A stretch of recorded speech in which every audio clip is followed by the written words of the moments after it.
Hey there, serotonin searchers. This episode of the Search for Serotonin podcast is brought to you by BirchNotes. BirchNotes is a new EHR and practice management system designed specifically for mental health and substance abuse providers.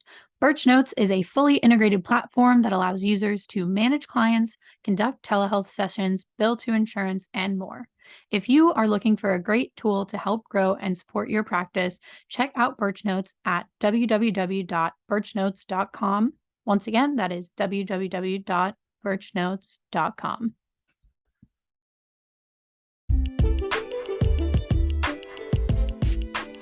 Hey, all of you beautiful humans. Are you ready to find happiness? Welcome back to another episode of the Search for Serotonin podcast, the show all about destigmatizing mental illnesses, dismantling society's version of perfection, and helping you define your own meaning of happiness. Join me, your host, Carolyn Farrick, as I have open, honest, and vulnerable conversations about my own mental health and my diagnosis with OCPD, a perfectionism personality disorder. We all deserve to find happiness on our own terms, and we don't need to find happiness alone. So welcome to the Search Committee. Hello, serotonin searchers. Welcome back to another episode of the Search for Serotonin podcast. I am your host, Carolyn Farrick, and this week I am joined by a guest. I am here with Natalie Humbel, and she is going to be talking a little bit about her personal experience with mental health. We have some really fun topics planned, so I will let Natalie introduce herself. So thank you, Natalie, for being here. Yeah, thanks for having me. I really appreciate it. But as you said, my name's Natalie Humbel. I am the Chief Product Officer for a startup called BirchNotes. And BirchNotes is a SaaS software company targeted at mental health and substance abuse providers. And I personally am super passionate about the project because even though it's not directly consumer facing, our client portal is, but that's not necessarily our target client. I, as a consumer, have used telehealth and remote therapy in my own personal life. And something that I think we'll probably talk about as a part of this conversation is how I got into BirchNotes and my journey in my adulthood and in motherhood with postpartum anxiety and depression, and really finding my way into BirchNotes. So it's been a great journey so far with some highs and some lows. But yeah, mental health in general is just something that I'm super passionate about. And it's really cool that now I'm in a job and a company that is, working to kind of solve the bigger issue. Yeah, I love that you have experienced some of these things yourself and, you're taking that next step to say, I want to work for a company that also helps combat this issue, helps people, feel better, get help that they need, do therapy, all that kind of great stuff. So I want to start by talking about your experience before BirchNotes. So Yeah. before, going through the postpartum, we briefly discussed this when we talked before this interview. But do you want to talk a little bit about your experience working in the corporate world and how the corporate environment maybe played into or had an impact on your mental health? Yeah. So I think I probably have always had some level of anxiety, at least in as an adult. And in my first 10 years of working, I worked in large corporations, fully in person, downtown. I live in Cincinnati at the headquarters, dressed up in your suit and your heels. And it was very, very professional, but there was a lot of room for anxiety, if you will. I remember going into meetings in my first or second year out of college where there was nothing to be nervous about, truly. Sometimes it was a meeting that I didn't need to talk in at all.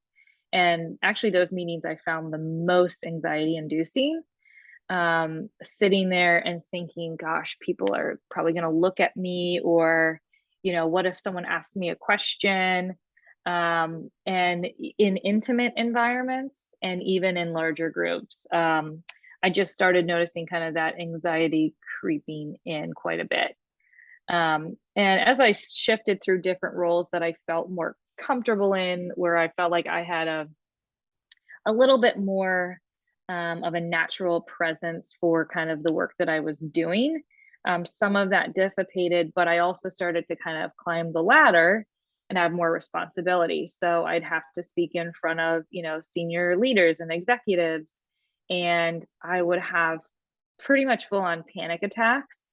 Although the only people who knew about that were my friends. But I would get so nervous right beforehand. And for me, I don't know if you've had this experience with anxiety. It's an overwhelming wave of adrenaline. I played sports in high school, and I feel like that helps from a sports standpoint. You get a bunch of adrenaline before a game and you're like pumped up. But when you take that into the work world and you're like all pumped up, but then you're just standing there, it was too much. So I'd basically have a panic attack that I would somehow fight through, but I would be incredibly exhausted at the end of whatever I was doing, whatever, presentation I was giving. I'd almost have to basically go home because I'd be like, my body had been locked up for the last hour, 2 hours, whatever it was. So I was working, kind of continuing to go through that process. I started doing some consulting work, and still had some of the same patterns going on. And I got pregnant with my first child. And my pregnancy was great. I had a great pregnancy. I was gearing up to be very anxious during my pregnancy, because I've heard that's something that happens, especially if you have underlying anxiety. And I wasn't. It was one of the most beautiful times. I don't know if the hormones worked opposite for me. And unfortunately, though, after I gave birth and, the progesterone or whatever the hormone is that is attached to, everything, the placenta that comes out during delivery, just my hormones went crazy. And then that coupled with I had postpartum preeclampsia, which I don't know if you're familiar with preeclampsia at all. I have never heard of that. So if you Yeah, want to talk a little bit about that, yeah, go for it. it's a high blood pressure disorder. I think in the old days, women just like basically had seizures and died from it during childbirth. And what it does is your blood pressure goes so high that your organs are basically incredibly stressed and shut down, and seizures occur and stuff like that. It goes into eclampsia. And nowadays they have ways of obviously dealing with that, but it's pretty rare to get it after delivery. Typically, the way to solve it is to deliver the baby early. So I had already delivered. I had been home for 24 hours and it came on. And so I was then hospitalized. Mind you, this is the last week in February of 2020. So then I was hospitalized on and off for a couple of weeks, right as the pandemic's beginning. I can't have my daughter, in the hospital. They let me like have her in there with me, but once you're discharged, once the baby is discharged, the nurses won't help you with the baby because they're no longer a patient of the hospital. So you have to do everything for them. You can't send them to the nursery. So I'm a first-time mom. I'm trying to breastfeed. I have an IV in one arm, magnesium in the other arm. I can't even hold her. And COVID is starting to become a real issue. And so I told my husband, I'm like, you guys just go home, I'll be here. And the just anxiety of, I need to get out of here. I need to get out of here. I wasn't sleeping. I don't know if you've ever been in a hospital for an extended amount of time, but they round on you like every 5 minutes and you're like, please just let me take a nap. And I remember saying to the doctor, I was like, you've got to give me something to sleep, or I am really struggling here. And I felt like I was in prison because I didn't know when I was going to leave. I was basically told I wouldn't leave until I could get my blood pressure under control. And being that anxious, your blood pressure doesn't help the situation. So when I finally left, I came home and my mother-in-law, my father-in-law, my mom, my dad, my husband are all at the house with my daughter. And I walk in and I just had almost a panic attack at that point in time, because I walked in and here's this little baby that I haven't gotten a chance to connect with yet. And they are all telling me, okay, she needs to nap now, or she needs to have a bottle. And I'm like, oh my God, I am her mom and I don't know what she needs. So that kicked off some postpartum depression that really kind of, it got pretty deep too. Especially because the blood pressure didn't come down for quite a while. And so I would keep having to go back in to the hospital. And I was always so terrified that they're going to rehospitalize me and my chance to bond with my daughter was going to get disrupted again. So I probably spent about 3 to 4 months in a pretty deep depression from postpartum, and it was rough. It was pretty terrible.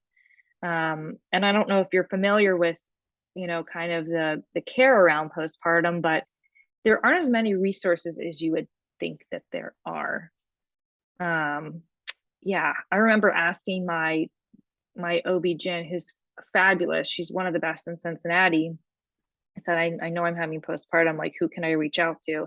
And all they had was a link to a Facebook group that was like the national postpartum women's group. And I was like, this is pretty shitty.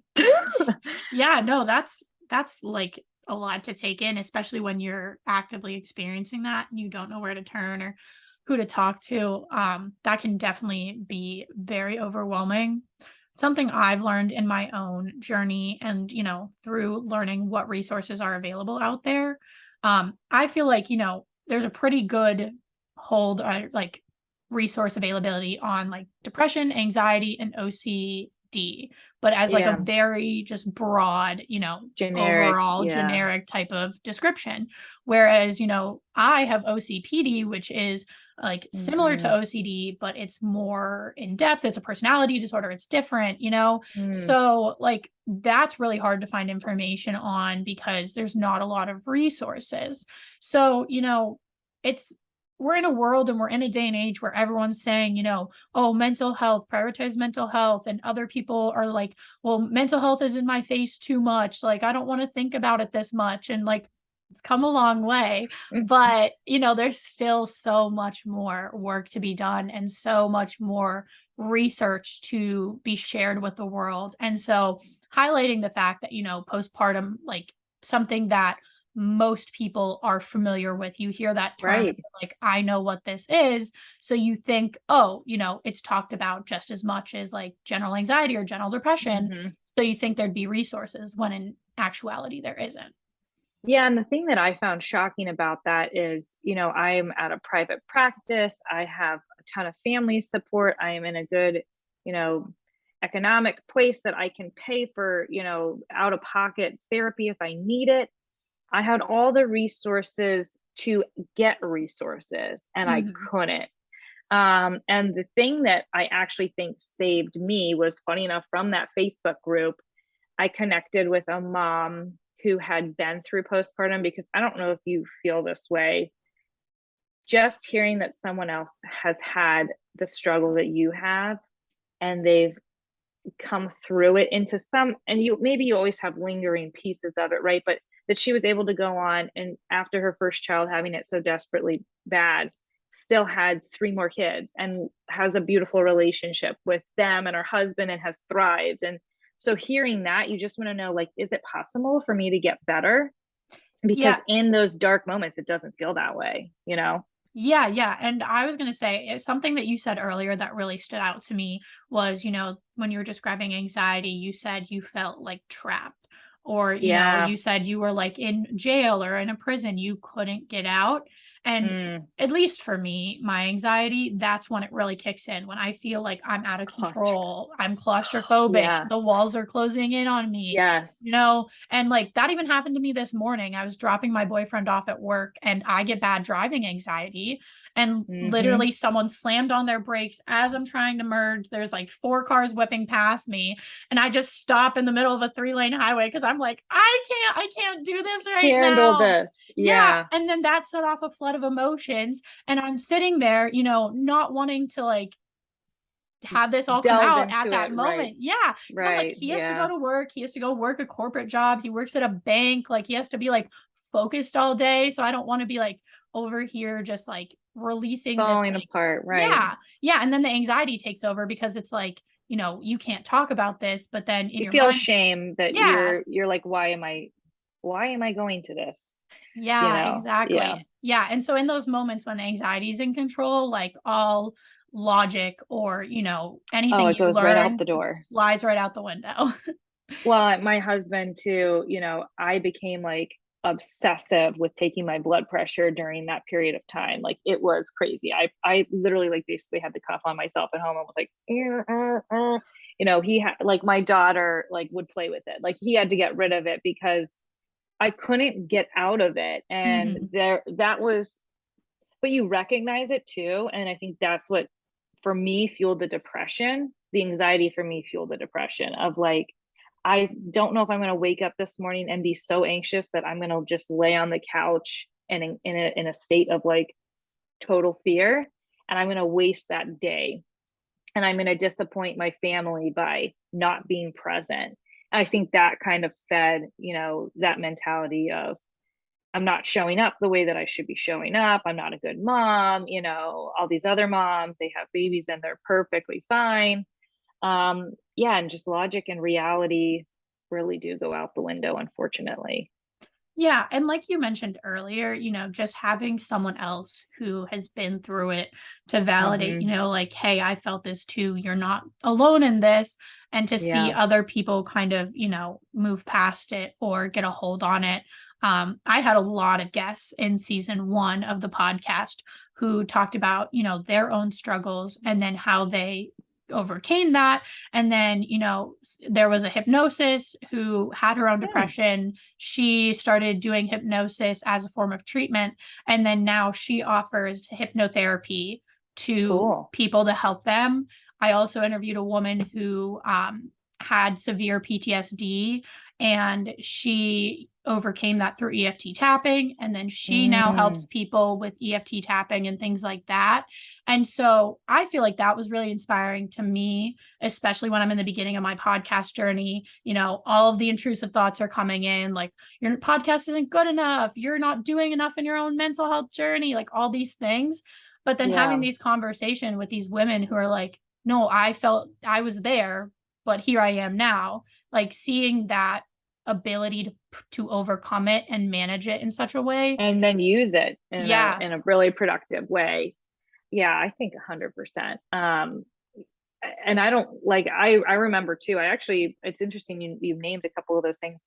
I looked at a lot of alternative therapies and like acupuncture and just Mm-hmm. different things because I was like I didn't feel that the medical community just was really looking at me holistically. And my main doctor within the practice, like I said, she's amazing, but I was in a group practice. Mm-hmm. So um, she's only one of two women out of like 5 or 6 people. The other are men. And some are better than others, but there were a couple of men in the practice that,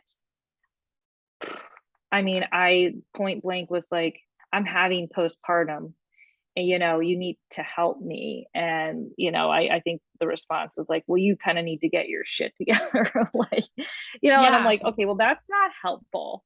Like I think one of them said to me, like, if you don't start sleeping, I was having insomnia, you're really gonna spiral.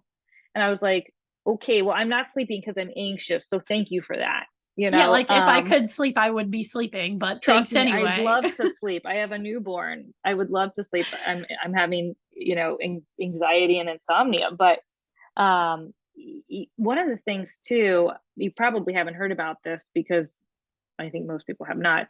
They have come out with this hormone therapy, and I wish I would have looked up the name before this, um, for postpartum, and it is incredibly effective. It's basically your hospital, it's like a inpatient treatment for, I think, between 48 to 72 hours. And it's an IV, and they just run um, basically like different hormones through you. And women are coming out of it effectively cured. or basically cured of postpartum because it's resetting their hormone levels. The thing though is it just got approved by the FDA, but it's not covered by insurance. So I remember when I was in a really low place, my OB-GYN, the lady who's awesome, said, listen, there is something. If you get to a point where you feel like I have tried everything I possibly can try, there is something, but you have to know it's a huge investment. It's $30,000. Yeah. I mean, my husband was like, look, I know this is really hard, but and for the person who's in it, I would have given any amount of money, but I also knew that that's my family's, I can't touch that without putting all the other efforts into it. But I'd love to see therapies like that get covered and become more prevalent, or like EFT. I just wish that when you went in to kind of more Western medicine and you went into your general practitioner or whatever, that there was the option to talk about some of the more holistic healing items as well. I don't know. So I think and sorry, I'm going on a tangent with this. No, you're we good. talk about this a lot with some of our clients who are therapists at BirchNotes. A lot of providers, counselors and psychiatrists are talking a lot about integrated healthcare and providing that kind of experience. So I think we will see it in the next 5 to 10 years. I think it will make us all much healthier and happier for it. So I don't know, fingers crossed on that. Yeah, for sure. So were you saying that was a personal thing that you experienced to overcome your postpartum, or were there other ways that you found it to become more manageable? So I didn't end up doing the treatment, the therapy, because it was just cost, it was cost ineffective. As soon as I knew I was feeling rough pretty early on, I think by like week 3 postpartum, I had them put me on Prozac, which I had used before in like my early adulthood from an anxiety perspective. And I used Prozac because I tried Zoloft previously. I did not like it. Although Zoloft is the preferred SSRI for women who are breastfeeding or pumping or anything like that. There's like a shorter half-life, or it doesn't go to the breast milk as much. So anyways, Prozac is not the preferred one, but it was one that I knew I had a good experience with. And so I started taking that. And by the time I got to the 3-month mark, I think it had done a really good job of tackling the anxiety for me pretty well within the first month and a half. The depression held on longer because then I had guilt and shame around the first month and a half. So I had to let that go. And then I did therapy. I got a counselor, which I don't know if you found this to be the case. It's so freaking hard to find one. Yeah, it is. Especially in 2020, it was like good luck. Yeah. So I was on a wait list forever, and I finally got one. And funny enough, by the time I got one, I was actually 8 months postpartum at this point, and I was pregnant again. And I knew I needed to solve some of the things that I was holding on to from my first pregnancy and forgive myself, for having postpartum, because I was still beating myself up for it. And so I worked with my therapist, I think for about a year and a half, fully remote through telehealth. And that's where I really got exposure to using an EHR from the client side. And then when I had the opportunity to work at BirchNotes, I was like, this is so cool. Because it was something that I was personally using on, a weekly basis. So for me, medication, therapy, and talking to other women, I mean, the other moms honestly saved my life. I think I was never suicidal. But so I say that a little bit flippantly, but they saved my day to day. At 2 a.m., I had girlfriends that would text me and say, like, I'm thinking about you. Like, are you sleeping? And you can't buy that. Women are so nurturing. So those were my three ways of tackling it. Yes, I love that. I love that. Finding a community of women online is unmatched. They're paying attention or they're noticing or they're going out of their way to see what you're doing because, they relate to you in some aspect. And so, Yeah. like you said, you can't buy that, having that support and, similar circle of people who go through the same stuff is just invaluable. Yeah, and I think we all have our cross to bear in life. Mine so far, the most significant cross I've had was postpartum depression. Um, but I think it makes you a more well-rounded person. Truly, I think it makes you more compassionate and empathetic. And I was sometimes dismissive of other women, as other moms, before I was a mom, and like, she, every after I had my child and I was going through postpartum, everyone who had a child, regardless of who they were, I was like, "You're a superwoman." Like Mhm. I could see their superpower. You know what I mean?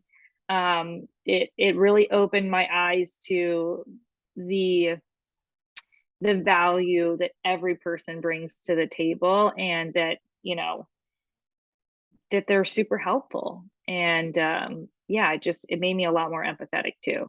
We're so quick Hmm. to judge and, compare and, put other people down because that's the society and culture that, we have been brought up in.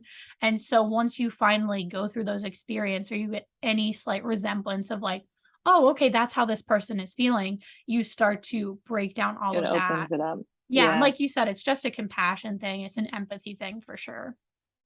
Yeah, and it's unfortunate that you have to, in a lot of ways, feel it yourself or have someone close to you feel it to really get it. I think at this point, people talk so much more about mental health that you don't. I very rarely come in contact with someone who doesn't have someone in their circle that has had an experience with it.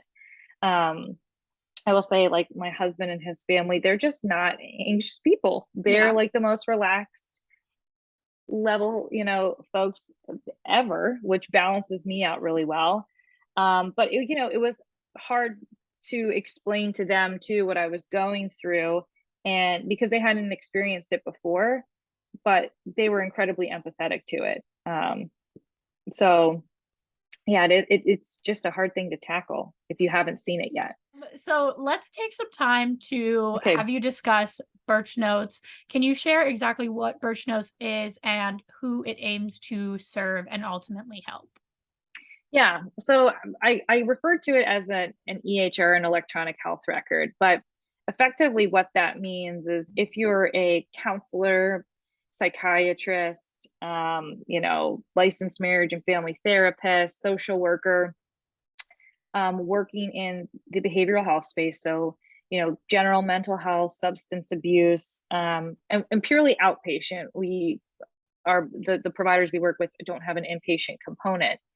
But really, what it is software that allows them to manage their practice. So they can schedule with clients, they can email clients, they can, set up telehealth sessions and conduct them through the application. They do their client intake through the application. So it's really meant to be kind of a one-stop shop. And if you've ever been, going to your general practitioner or anything like that, I'm sure you've seen portals and stuff like that. But a lot of these general practitioners now are part of large hospital networks, and they work with the Epics and the Cerners of the world that are these massive implementations, hundreds of thousands of dollars, millions of dollars worth of contracts. And these providers sometimes are a one-person show. They're like you and I working from home doing telehealth. And, they might only have $75 a month to allocate to software to manage their business. When you're like, man, I really need a dedicated doctor and I really need to tackle this thing, I think people still come back and look for a dedicated provider. And those are the folks that we really want to enable and protect their business. So that's our mission, is protect their business and also make it so they can see more people in a day and not have to deal with the administrative bullshit, basically. That we can do that and automate that for them so they can spend their valuable hours helping people as opposed to dealing with billing. Yeah, that's so awesome. I Thank honestly you. think that's so important because, yes, there is such a need for people who need to work with therapists and they're trying to get in. But at the same time, if the therapists aren't able to function or aren't able to be supported in a way that they can't even help the clients, then that's Right. just causing an even further issue. So Right. I love that you guys found that gap and are focusing on it because I think that can really, really help a lot of people. Yeah, it's got to be quality therapy. Otherwise, I honestly think sometimes if you don't find the right person, it can be detrimental. You've Mhm. got to find someone that when you're opening your entire heart and soul to, you really trust them. And that's a really like sacred relationship, I think. So, Yeah. Yeah, for sure. It's trust is like the biggest component. And mhm. then, feeling like you're actually benefiting from it. Like you're Yeah, going every week and you're like, okay, I want to be here. Being here serves me in some way instead of just blindly paying for someone who's not going to help you and can't even, help themselves at that point. right. They're like, Yeah, I'm drowning. It's a dual exactly. session, right? Yeah. Exactly. My therapist tells me all the time. She's like, if you're drowning, how can you pull anyone else out of the water? So, It's a very good point. It's a yeah. very good point. Yeah. All right. So, my final question for you today is, how do you search for serotonin in your everyday life? What brings you Mm. happiness? Ooh, that's a great question. I feel like the answer I should give is that like on occasion I do hot yoga. I'd love to say that like that's where I like, that I'm really consistent with it. I'm not. But when I do, I will tell you, I never feel better. I try to do that in the mornings. But for me, it's outlets, stuff like this and creative outlets. I love working and I can kind of burn out sometimes. So I like having little side projects and things that I work on and just have fun with. And that makes me super happy. And also, I don't think there's anything wrong with on occasion sitting on your couch with a bag of popcorn and watching 2 hours of Netflix. There's nothing wrong with that. We all need that. So also just taking that personal time, to be quiet and to just let your brain turn off, I think is incredibly important too. Yes, I love all of those ways of searching for serotonin. I also, I take like walks a lot. So that's kind of my form. Yeah. And then, like, really something I've been trying to work on lately is like really slowing down. So, like, putting your energy into those projects or, taking the time to just say, I want to watch a movie. I'm watching a movie. I'm not doing anything else today. And I'm not going to feel bad about it too. The thing you Exactly. said about walking is, and I think that's a huge thing. When I had postpartum, if all I did that day was take the dog for a walk, I felt better. Just getting outside, especially. And I would run into my neighbors. And I didn't realize how valuable neighbor relationships were until I had postpartum as well. Cause, and they didn't know I had postpartum, which was nice because they talked to me about like their roof tile or something. And it made me feel normal. Yeah. Even though I felt so low, I think putting yourself out in the world a little bit, but you're still safe enough is a good thing to do too. Yeah. Oh, I love that so much. That's like a great thing to hear, like because with anxiety, putting yourself out there can always be a struggle. Uh, And so that nice little recommendation of do it in small increments, I think is very beneficial for people to hear. yeah, definitely. Yeah. All right, Natalie. Well, thank you so much for being a part of the Search for Serotonin podcast. Thank you for having me.